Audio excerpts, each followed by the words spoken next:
হাজার মাইল দূরে বসে হোক কিংবা পাশে, ঘরের হোক কিংবা পাড়ার বা এলাকার বা সোশ্যাল মিডিয়ার, বাস একবার শুধু নিজের মনের মতন আর নিজের মস্তিষ্কে যদি কোনো কথা আমরা একবার সেট করে নিতে পারি তো বাস ওইটাই হতে হবে। আসসালামু আলাইকুম, কি অবস্থা সবার, কেমন আছেন? ভালো মন্দ হাবি যাবি, আমি কেমন আছি, কি করছি, এগুলো আসলে অনেকদিন ধরেই আপনাদেরকে আমি বলতে পারি না, কেননা আমার নিশ্চুপ রাত্রি তৃষা, যেটা আমার কিছুদিন পরে 1 মিলিয়ন হতো, সে আইডিটাও নাই। সেই খারাপ লাগাটা এখনো শেষই করতে পারলাম না। এরই মাঝে আবার এসবি তৃষা 3.5 লাখের আমার একটা পেজ ছিল, সেটাও ডিজেবল হয়ে গেছে। তাই আমার জীবনের উচ নিচ ভালো মন্দ কোনো কিছুই আপনাদের সাথে শেয়ার করতে পারতাম না। তৃষা এসবি এটা আমার অনেক আগের একটা আইডি, তাই চিন্তা করলাম অনেকই ফ্রেন্ড আমার এখানে আছে, এটাতেই আমি আপনাদের সাথে এবার থেকে আমার কিছু ভিডিও, আমার আবেগ, কান্না, ভালোবাসা, ভালো থাকা সবকিছুই আপনাদের সাথে এটাতেই শেয়ার করব।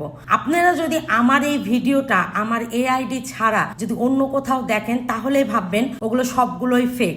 এসবি তৃষা দিয়ে যে পেজ আমার নামে খুলে রেখেছে 4,65,000-এর মতন ফলোয়ার, ওটা একেবারে ফেক, ওইটা আমার না। সবাই সবসময় জানতে চাচ্ছেন যে আসলে আমি কি মেখে এতটা ফর্সা হয়ে গেছি, আমার পরিবর্তন হয়েছে। সবাই আমাকে কমেন্ট করেন যে আপু এটার দাম কত, কোথায় থেকে নিয়েছেন, নাম কি? নামটা তো আমি সবসময় বলেই থাকি। পেজের নাম হচ্ছে গর্জিয়াস বিউটি পার্লার আর ক্রিমটার নাম হচ্ছে সিক্রেট নাইট ক্রিম। আমি কিন্তু আপনাদের সুবিধার জন্যই আমার কিন্তু ভিডিও ডেসক্রিপশনে দিয়ে দিই। কিছুদিন ধরে যেহেতু আমার কোনো পেজ নাই, তাই আমি আমার টিকটক আইডিতেই দিয়ে থাকি। তো আজকে আমি আমার এখানেও বলে দিচ্ছি, আপনাদের যারা এই ক্রিমের বিষয়ে কোনো কিছু জানতে চান অবশ্যই তারা পেজটিতে ভিজিট করুন আর ওইখানে প্রশ্ন করুন, আপনাদের প্রশ্নের উত্তরগুলো পেয়ে যাবেন। তো যারা আমাকে বলছিলেন যে হচ্ছে পরিবর্তন হয়নি, হয়নি, আসলে তাদেরকে বলার আমার কিছুই নাই। তো সবই চোখে দেখতে পাচ্ছেন, একটা বার নিজেরা ব্যবহার করে দেখেন, অবশ্যই সেটার ফল আপনারা পেয়ে যাবেন। আমি আগে কেমন ছিলাম আর এখন কেমন আছি সবটাই আপনাদেরকে দেখাবো। তো সবাই ভালো থাকেন, সুস্থ থাকেন, আল্লাহ হাফেজ।